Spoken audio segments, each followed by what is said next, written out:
Assalamualaikum warahmatullahi wabarakatuh. Alhamdulillah rabbil alamin. Hamdal hamidin, hamdal mustaghfirin, hamdan yuafi ni'amahu yukafi'u mazidah. Asyhadu an la ilaha illallah, asyhadu anna Muhammadan abduhu wa rasuluh. Allahumma salli wa sallim wa barik ala sayyidina Muhammad wa ala alihi wa ashabihi wa li baitihi wa dhurriyyatihi ajma'in wa ba'd. Baik Bapak Ibu Saudara yang dimuliakan Allah, saya baru ingat materinya tentang tasawuf ya. Apakah tasawuf itu warisan Nabi Muhammad atau warisan Hindu-Buddha? Ya, atau warisan agama-agama lain. Nanti kita akan coba lihat ya.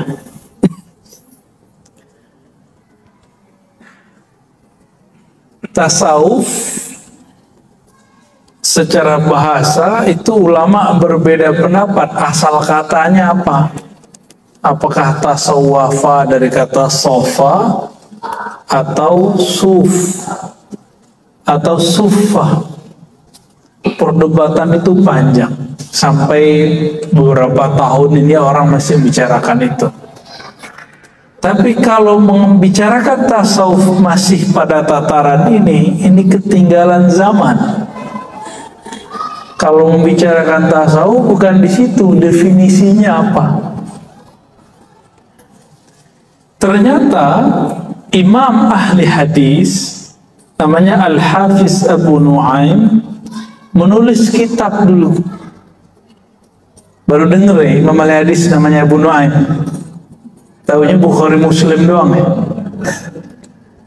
Kalau orang ngaji hadis pasti kenal imam ini, namanya Abu Nu'aim Al-Asbihani. Siapa namanya? Abu Nu'aim Al-Asbihani. Imam Abu Nu'aim Al-Asbihani ini mengumpulkan riwayat dari Abu Bakar sampai zaman dia, perkataan ulama salafus soleh dan khalaf, ulama terdahulu dan sampai zaman dia abad keempat, tentang kerohanian Nabi. Setelah dikumpulkan, muncullah definisi tasawuf ratusan bahkan ribuan. Imam Zarruq bilang 2000, tapi saya itu nggak nyampe. Jadi setiap sahabat itu mewariskan sisi tasawuf Nabi.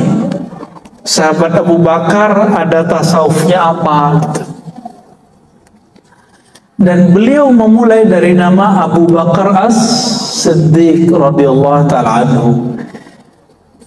Maka bagi imam ahli hadis namanya Abu Nu'aim Al-Asbihani, tasawuf itu bukanlah lain dari ajaran Islam, tapi tasawuf itu sama dengan fikih. Fikih itu warisan fikih, ilmu zahirnya Nabi, itu fikih. Contoh, sholat sah itu bagaimana caranya? Bersuci.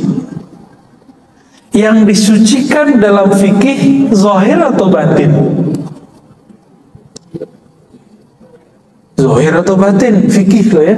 Rukun 13. Syarat supaya sah rukun 13 ini sebelumnya harus wudhu. Rukunnya 6. Hafal kan? Ya. Awal sama akhir doang hafal ya. Niat sama tertib. Lumayan lah. Ini semuanya dari awal sampai akhir menyebutkan kesucian zahir. Benar ya? Sholat rukun 13 dari niat, cuma niat yang pakai kolbu. Itu pun sekarang sudah dilafazkan usolli, ya kan? Aslinya kan itu di kolbu, Pak. Semua amalan-amalan yang dalam fikih itu semua amalan zahir. Nabi amalannya zahir saja atau ada batinnya?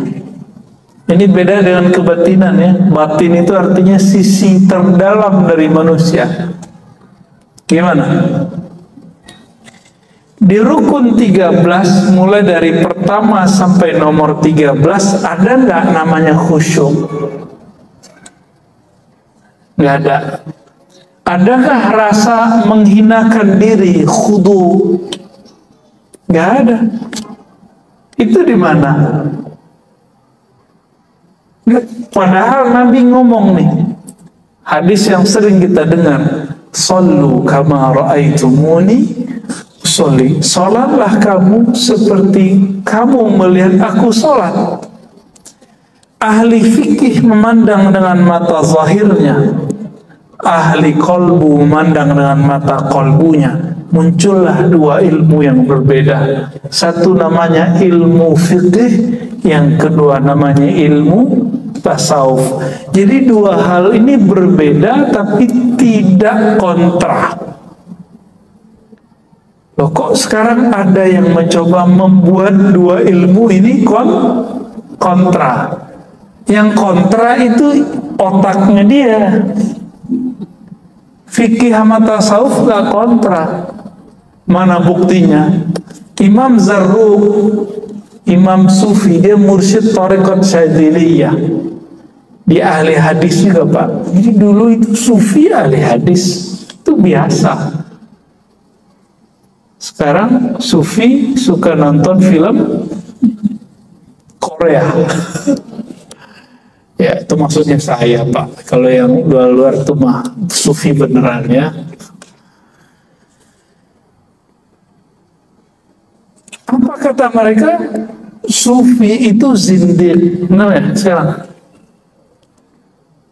Dia anggap meninggalkan syariat. Loh, tidak ada. Imam Zarruq mengatakan apa?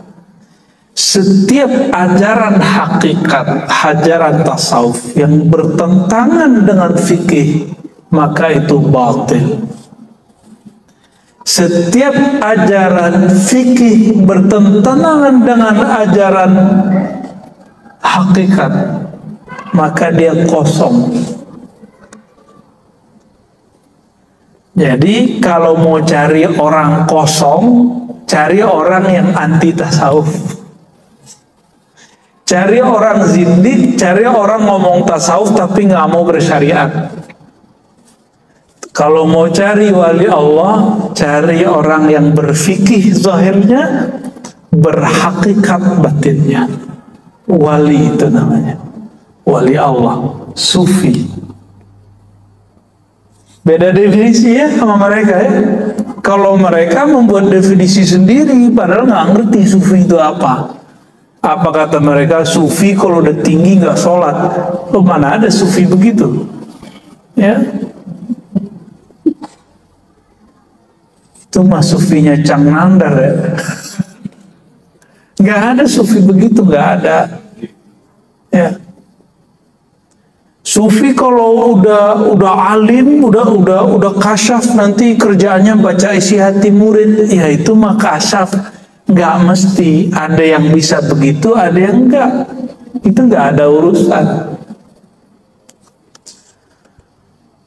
Sufi nanti bisa menghilang gitu ya, nggak ada urusan. Itu sufi itu orang yang bertasawuf, orang yang menjaga hakikat di dalam kolbunya supaya tetap terkoneksi dengan Allah Subhanahu wa Ta'ala. Tadi Bapak ini dari takbir sampai assalamualaikum badannya di sini. Ya. Iya ya.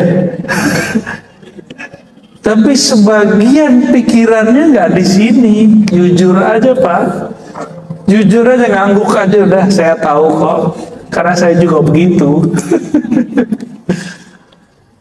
Untungnya kita dikasih zikir sama guru, dikasih ma'rifatullah sama guru, diajarin cara mengenal Allah lagi sholat. Maka ketika pikiran pergi, diambil makolbu, kamu ingat Allah. Jadi setan itu, kata Nabi dalam hadis yang sahih, jika seseorang sholat, maka setan ngomong, uzkur kaza, uzkur kaza, ingatlah ini. Kamu tadi begini ya, kamu tadi begini. Habis ini kamu keluar lewat pintu itu, nanti sendalmu di situ, disebutin semua, Pak. Sampai ke rumahnya, jalan kemana itu disebutin semua. Hebatnya setan tuh. Terus kita asik kan, tahu-tahu udah amin, loh udah amin aja. Tuh yang senyum-senyum pengalaman semua tuh. Tahu-tahu udah ruku gitu ya. Khusyuk apa kusut. Nah tadi pertanyaan siang tadi kita nanya gitu sama orang-orang. Khusyuk apa? Kusut. Saya yakin itu kusut.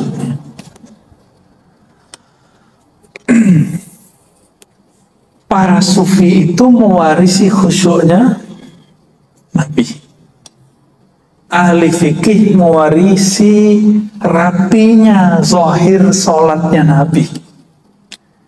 Maka seharusnya ini satu paket, zahir dan batin, jangan dipisah-pisah. Jadi kira-kira ini saya belum nyebutin hadis macam-macam, baru hadis sholat aja. Tasawuf bagian dari Islam atau bukan? Ya, bagian dari Islam atau enggak? Warisan Hindu Buddha atau apa? Emang orang Hindu Buddha ada bertorekot? Ada nggak orang Hindu Buddha zikir la ilaha illallah kencang-kencang? La ilaha illallah. Wah, Buddha dari mana? Syiah. Emang udah pernah datang ke Iran? Orang Syiah gitu zikirnya. Orang Syiah kalau zikir ya Ali, ya Husain sampai mukul-mukul badan. Kalau tarekat enggak. Dia berzikir la ilaha illallah, memukulkan kalimat itu ke dalam dirinya. Kalau orangnya suka ngerok, Pak, itu zikirnya kenceng. Sampai kemudian hilang suaranya, nggak jelas. Kayak suaranya Cang Nandang kalau lagi canda.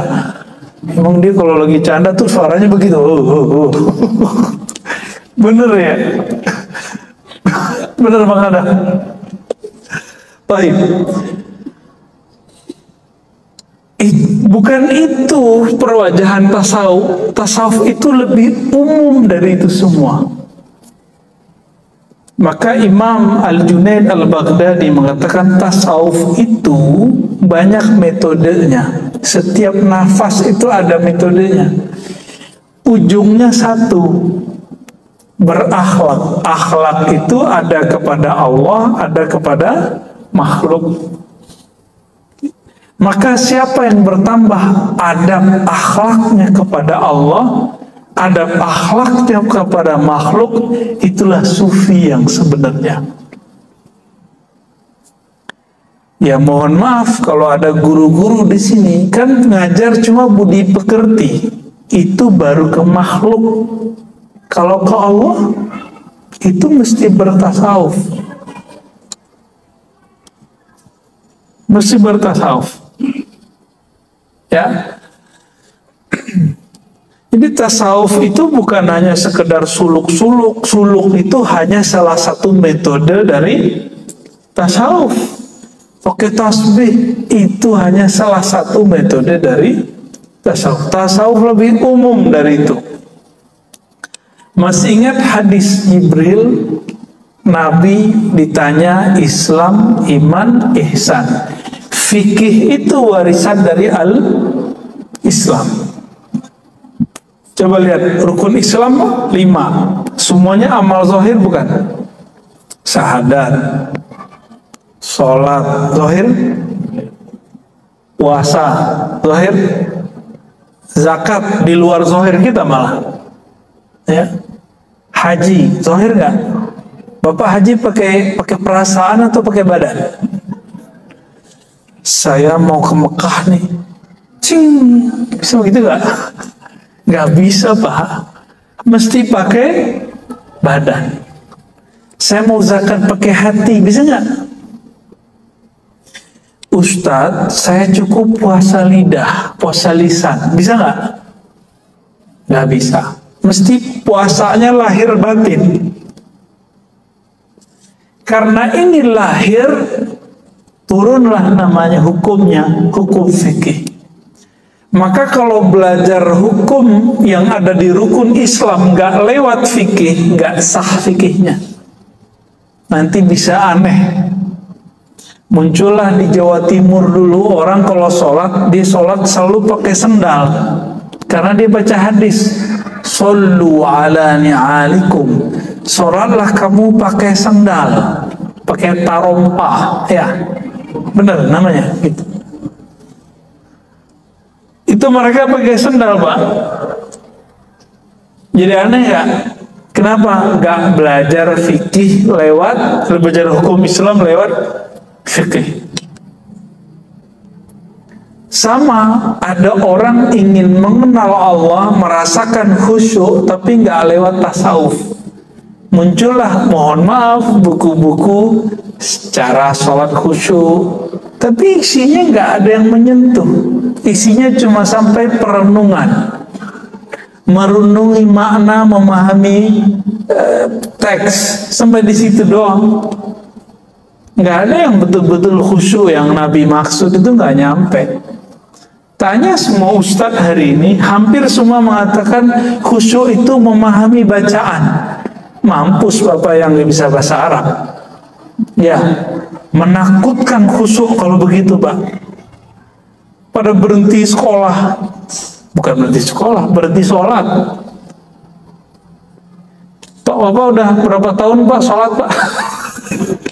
Dari kecil, Pak, ya? Udah 60 tahun. Dari dulu belajar bahasa Arab nggak? Enggak. Terus kalau ada ustadz bilang khusyuk itu harus mengerti yang dibaca, Bapak stres nggak mikirin itu? Ya, nggak mungkin itu. Orang Arab Badui itu betul mereka bisa bahasa Arab, tapi bukan berarti mereka bisa ngerti Quran, Pak. Mereka sholat aja. Maka Arab Badui itu lagi sholat, ada yang meludah, ada yang mainin tangan, ada yang ada cincin diputer-puter kayak anak kecil. Kalau lagi duduk dia mainin pasir. Nabi ngurusin sahabat yang begitu-gitu, Pak.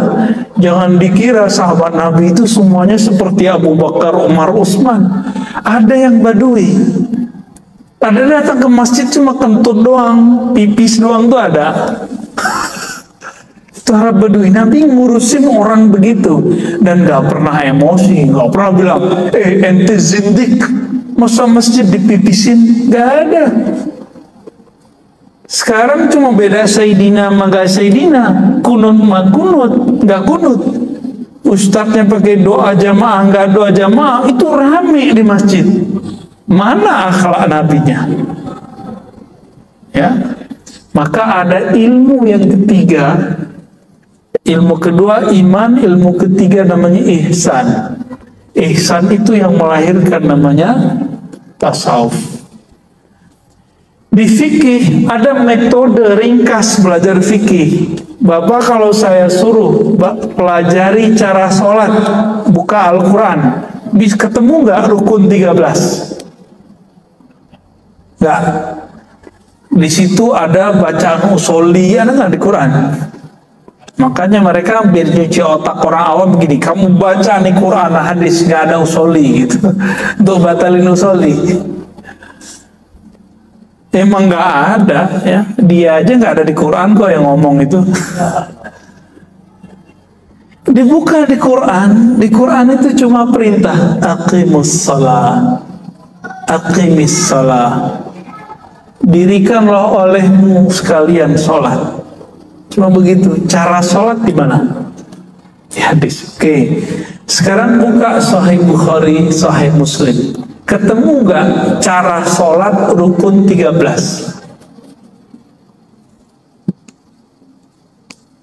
Hadisnya nyampur-nyampur, Pak. Imam Bukhari nulis mawaqitus sholah, waktu-waktu sholat, satu bab besar. habis itu kitabul azan, habis itu baru sifatus sholatin nabi, bukan Albani loh ya, sifat sholat nabi ala Imam Bukhari itu ada. Itu sebelumnya, setelahnya ada tambahan, ada wudhu panjang di situ, dan gak ketemu tuh rukun yang 6, hadisnya banyak.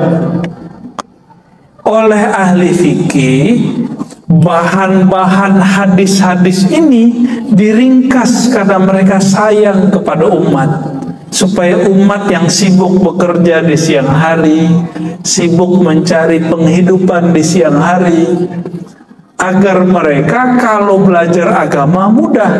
Karena Nabi bersabda, yassiru wa la tu'assiru, hendaklah engkau kemas agama ini dengan mudah, jangan dipersulit. Sekarang mereka mempersulit lagi, padahal Nabi suruh mudahkan. Apa kata mereka? Nggak boleh ikut imam, langsung aja ke Quran dan Sunnah. Kan mampus tar murid-muridnya. Dicari di situ bab niat, di mana ada bab niat, Pak? Bapak lihat di Quran nggak ada bab niat di sini, nggak ada, Pak. Surat Al-Maidah ayat 6 tentang wudhu, nggak ada bab niat di situ. Tapi kalau ahli fikih baca, ketemu dia di bagian mana tersiratnya kata niat. Dibaca hadis tentang niat umum, innamal a'malu bin niat. Tapi kenapa hadis ini dijadikan bahan nomor pertama setiap amalan? Rukun sholat, rukun puasa, rukun haji, pertama pasti niat, ya kan? Padahal tidak ada tuh di ayat puasa, kutiba alaikumusiyam, mana niatnya di situ? Ketemu di hadis, Nabi nggak bilang niat. Nabi mengatakan, malam yubayyit lailan fala siyamalah. Siapa yang tidak tabyid, tabyid itu artinya secara harfiah bayyata yubayyitu, menetapkan, menginapkan, macam-macam nih artinya. Ya. Ulama kita mengartikan meniatkan. Maka muncul bab situ wajib niat puasa.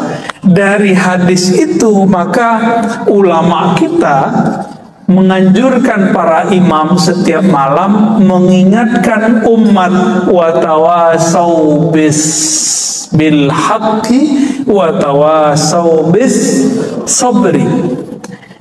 Tapi sama kawan kita dibid'ahkan lagi, ya, kerepot begitu.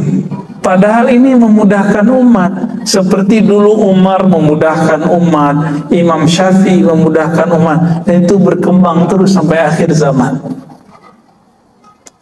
Jadi kira-kira kalau kita kembali lagi langsung ke Quran dan Sunnah, itu cara sholatnya nanti jadi amburadul nggak tuh? Pasti amburadul, Pak. Nah, cara belajar fikih itu lewat mazhab. Lalu cara belajar tasawuf pakai apa? Ada namanya metode juga, disebut thariqah. Nah, thariqah ini ada yang formal, ada yang tidak formal. Yang formal tuh seperti thariqah Naqsyabandiyah, tarekat Syaziliyah, tarekat Qadiriyah, itu formal. Formal tuh gini, kayak sekolah, ada pimpinannya namanya mursyid, ada asisten gurunya namanya khalifah, muqaddam, wakil talqin, ada muridnya namanya salik, ada tempat sekolahnya namanya surau atau tempat khalwat, zawiyah, ribat. Apalagi ada kurikulumnya, maka zikirnya dimulai dari A sampai ke apa gitu. Kayak sekolah. Saya mau tanya nih yang sekolah di pesantren, Nabi dulu ngajarin sahabat pakai kitab nggak? selain Al-Quran? Dimulai dari kitab Toharoh nggak? Bab bersuci gitu nggak? Nggak ada. Bid'ah nggak tuh? Kalau ahli fikih boleh buat begitu, kenapa ahli tarekat nggak boleh buat kurikulum zikir? Kok nggak boleh? Nah, maka kalau ahli fikih nggak ngerti ilmu tarekat, nanya dulu, gitu, ya. Maka bapak saudara ikhwan akhwat fillah, apakah tasawuf itu ajaran dari Nabi? Sudah terjawab, itu ajaran dari Nabi.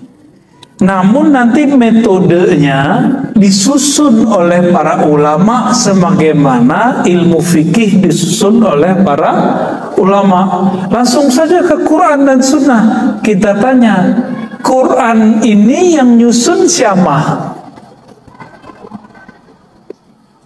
Ulama sahabat, siapa namanya? Utsman. Ini mushafnya Utsman itu beda loh dengan Ibnu Mas'ud. Beda tipis. Beda lagi dengan mushaf Ibnu Abbas. Ibnu Abbas surat Al-Bara'ah, surat Taubah ayat ada bismillahnya. Tapi suratnya sama. Suratnya, susunannya beda-beda Pak. Ada mushaf Ali, itu dimulai dari ayat pertama turun, terakhir adalah ayat terakhir turun. Tapi nggak ada sekarang. Semuanya mereka serahkan kepada Sayyidina Utsman. Mereka udah sepakat nih biar mudah untuk zaman sekarang. Jadi kalau kembali ke Al-Quran, itu sama dengan kembali ke ulama sahabat. Quran zaman Utsman udah pernah lihat belum? Belum. Saya pernah lihat Pak. Quran mushaf namanya Masahif Utsmani. Bukan mushaf, masahif. Masahif artinya mushaf-mushaf. Ternyata beliau dulu menyalin 6 mushaf dan itu udah paling keren di zamannya. Yang agama-agama lain juga belum pernah. Dikirim satu untuk beliau, berarti 5 keluar, 1 untuk beliau. Salah satunya itu oleh Timur Leng, orang Uzbekistan. Disalin, kalau sekarang fotokopi, kalau dulu kan nggak ada mesin fotokopi, dikumpulkan ahli kaligrafi, khattat istilahnya, disalin semua. Saya baru lihat, oh begini model salinannya, sedikit beda-beda dikit dengan yang aslinya, hampir sama, nggak ada titiknya Pak, nggak ada barisnya. Terus yang ngasih baris siapa? Yang harus harokat siapa? Tasdid siapa? Titik siapa? Ayah siapa yang ngasih? Ulama. Katanya nggak boleh ikut ulama, langsung aja ke Quran dan Sunnah. Kayak istiqomah ini ya. Hah? Iya, temannya Bapak. Iya, jenggotnya sama Pak. Ya, tapi itu jenggotnya tawadu Pak. Mancing-mancing dia. Gak boleh cang nanggar.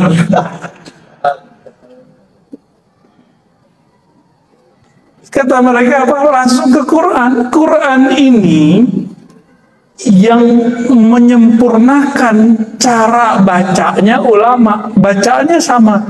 Jadi kalau Utsman bin Affan baca, kita baca Quran kita begini nih, lengkap nih, banyak awan-awannya kan, ya kan, ada baris-barisnya, itu bunyinya sama dengan Utsman.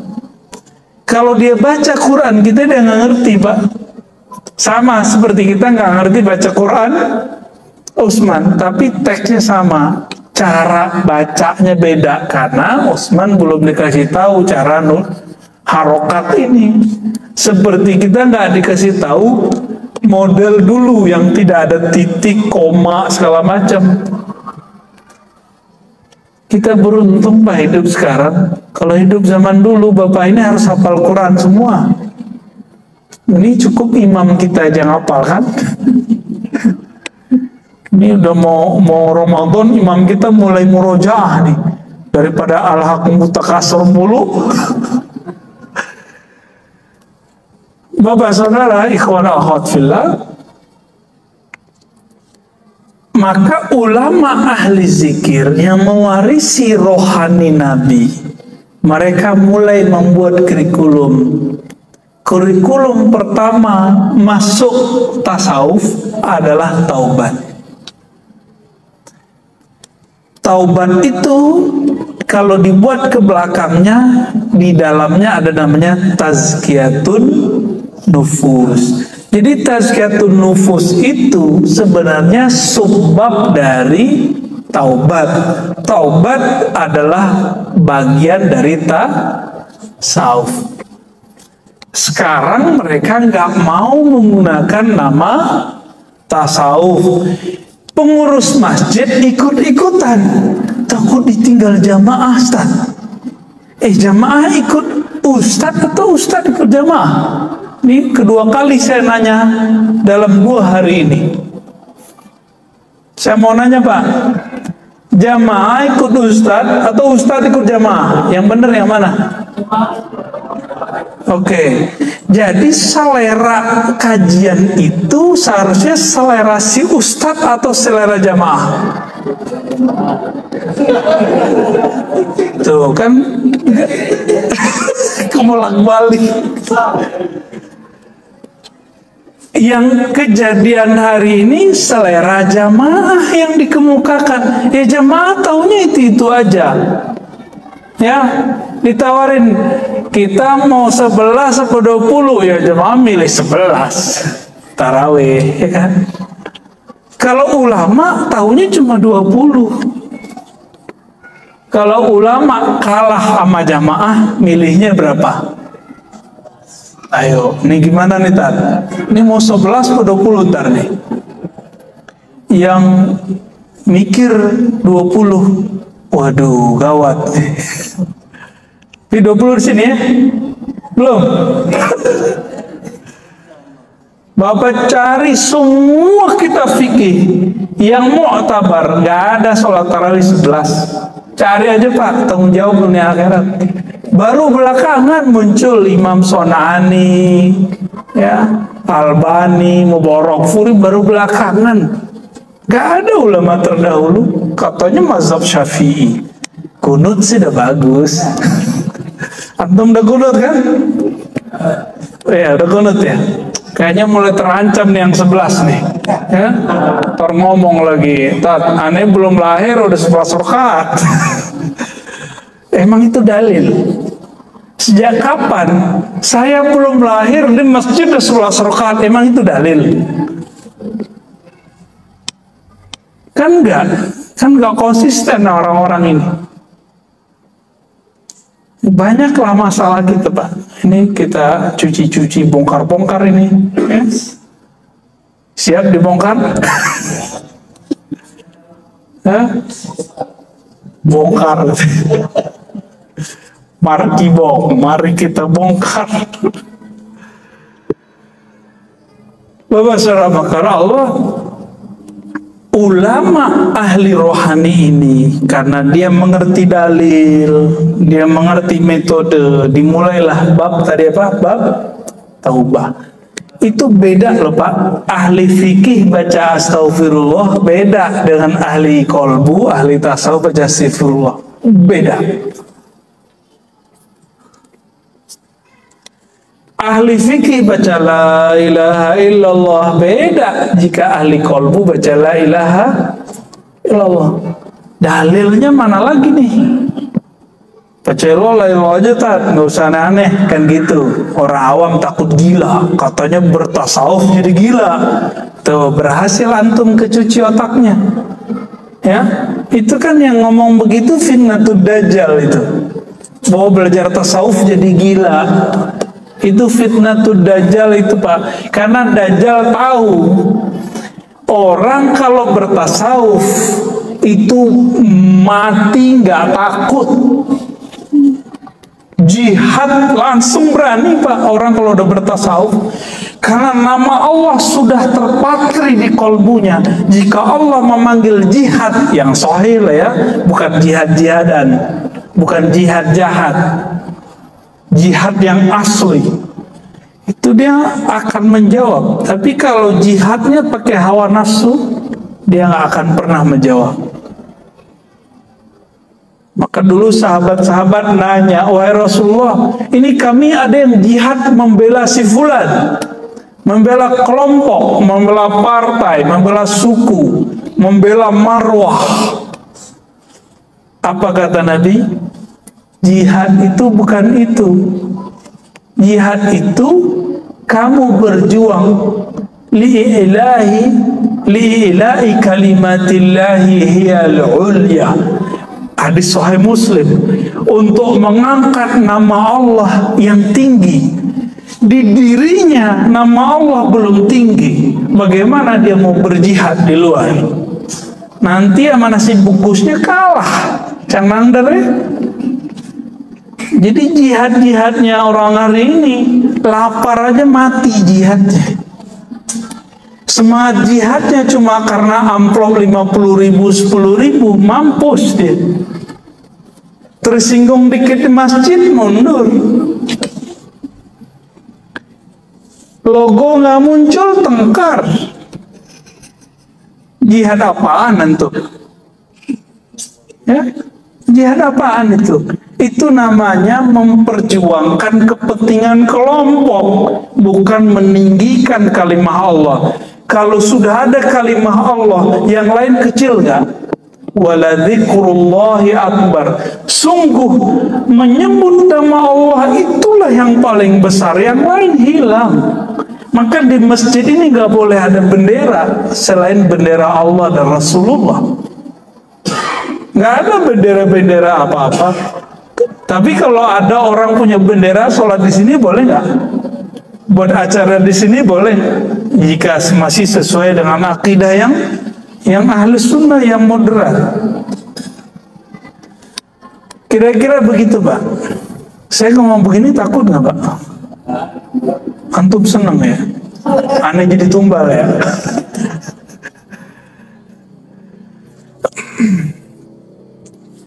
Ahli-ahli tasawuf ini karena di kolbunya dibimbing orang bertaubat.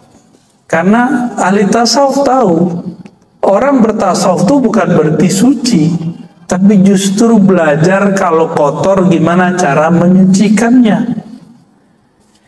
Saya mau sholat tapi lagi junub, wajib nggak mandi wajib? Bapak berani nggak lagi junub, habis malam pertama subuh nggak pakai mandi, berani nggak? Baru pulang keluar kota nih, Cang Nandar nih, pulang langsung serangan. Subuh berani nggak sholat tanpa mandi wajib? Nggak berani. Kenapa? Tubuh terasa kotor. Ini masjid zahir, tubuh zahir tidak berani masuk. Di kolbu kita ada tempat mengingat Allah, namanya kolbu fuad, sir. Itu wilayah di dalam kolbu. Maka Allah mengatakan sesungguhnya Dia ya'lamu sirra wa akhfa. Surat Toha. Sesungguhnya Dia mengetahui sir, rahasia, dan akhfa, dan apa yang tersembunyi dalam rahasia-rahasia itu. Kalau kita masih pakai junub rohani, apa junub rohani?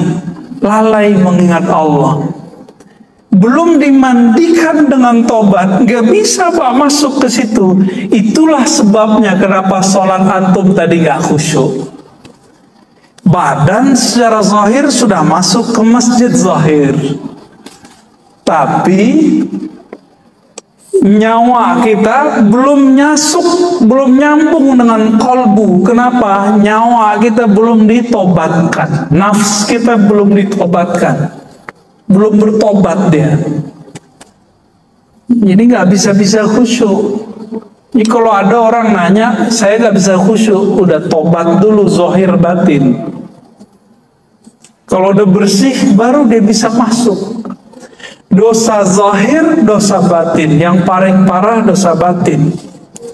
Dosa batin itu ada yang bahaya untuk orang lain dan dirinya, ada yang bahaya cuma untuk dirinya. Untuk perkara junubnya batin namanya ghaflah, lalai, dan itu haram secara hukum hakikat. Dalam surat Al-A'raf ayat 205 di ujung ayat Allah melarang, wala takum minal ghafilin, janganlah engkau wahai orang beriman menjadi orang yang ghafilin. Ghafilin artinya lalai.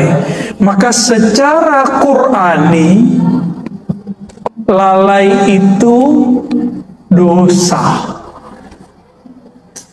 Kita bukan hanya di luar sholat, di dalam sholat aja lalai.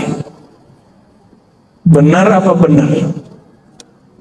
Ya, gimana dong Pak?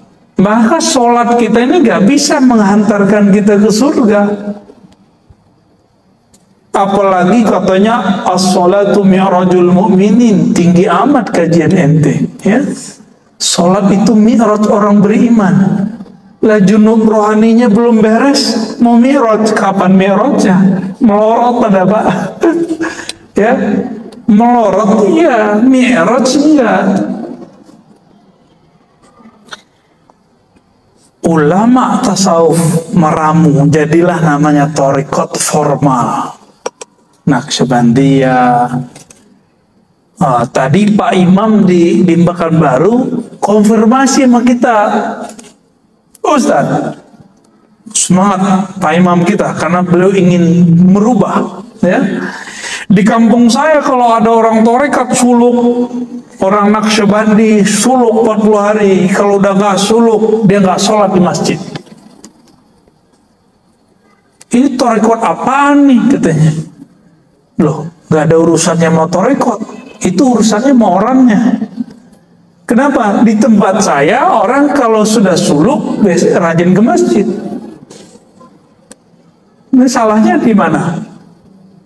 Orangnya nggak diajarin kalau habis suluk ada adab setelah suluk, yaitu sholat jamaah. Orang jemaah tabligh kan diajarin Pak, ada bayan tangguh namanya. Nggak tahu masih sama nggak istilahnya? Orang mau pulang nih dikasih bayan itu kayak semacam mentoring sebelum pulang. Nih supaya frekuensi iman ente masih sama ketika khuruj dan setelah khuruj, dikasih. Di tarekat sekarang hilang. Saya teliti, ini jemaah tabligh ini ilmunya dari mana sih? Ternyata pendiri jamaah tabligh mursyid tarekat Naqsyabandiyah, Qadiriyah, Khistiyah, Suhrawardiyah, ahli hadis, mazhabnya Hanafi, akidahnya Maturidiyah. Maturidi ini kan sama dengan Asy'ariyah, beda tipis. Mursyid. Makanya dia buat tarekat informal ala jemaah tabligh. Kebaca sama Syekh Albani, apa kata Syekh Albani? JT, jemaah tabligh adalah sufi gaya baru. Jadi mereka musuhin JT juga Pak. Bapak tiba-tiba musuhin JT juga, kan repot. Banyak di masjid-masjid kampung musir karena masyarakat ini nggak ngerti jemaah tabligh ini sebenarnya sama dengan dia. Cuma mungkin risih, sebagian orang nggak ngerti pakaian begitu itu kan biasa. Cuma kalau dia masuk ke kampung tertentu, orang kampung itu belum biasa Pak pakai baju-baju begitu. Ya kita maklumilah ya. Jadi kalau ada jemaah tabligh yang disuruh sir, Ya salah antum, nggak taruh duluan. Taruh duluan. Ya. Baik. Baca salah apa, Pak? Apakah tasawuf tarekat itu masih bagian dari Islam? Ya emang itulah spiritnya Islam. Spiritnya Islam di situ. Sholat itu raga, tasawuf itu nyawanya sholat. Kalau sholat tanpa pakai tasawuf itu sama kayak orang punya badan tapi nggak ada nyawanya. Namanya apa? Bangkai. Itulah kata Imam Mu'tazilah, amalmu itu seperti badan. Ikhlas yang diajarkan di tasawuf itu ibarat ruh yang ada di dalamnya. Ikhlas tuh nggak bisa pakai ngomong, Pak. Ikhlas tuh nanti dipraktekin di zikirnya supaya ikhlas. Ada zikirnya. Zikirnya la ilaha illallah dengan metode yang tertentu. Ada caranya. Dalam Sahih Bukhari dikatakan, sesungguhnya Allah mengharamkan terhadap neraka menyentuh orang yang man qala la ilaha illallah min qalbihi aw nafsi, yang membaca la ilaha dari kolbunya atau dari nafsnya. Ini dua tingkat ini. Kalau versi ahli hadis ini dikatakan ragu, tapi kalau versi ahli zikir ini tingkatan. Ada orang baca la ilaha pakai kolbunya, ada yang pakai jiwanya, hasilnya beda. Kalau pakai jiwa, jingkrak-jingkrak Pak jadinya. Kalau pakai kolbu bisa nangis. Itu bedanya ya. Udah azan? Kita cukupkan? Kita skip dulu. Semoga Allah meridhai kita semua dan menjadikan kita pewaris zahir ilmunya Nabi dan batin ilmunya Nabi. Amin ya rabbal alamin. Sallallahu ala Muhammad. Assalamualaikum warahmatullahi wabarakatuh.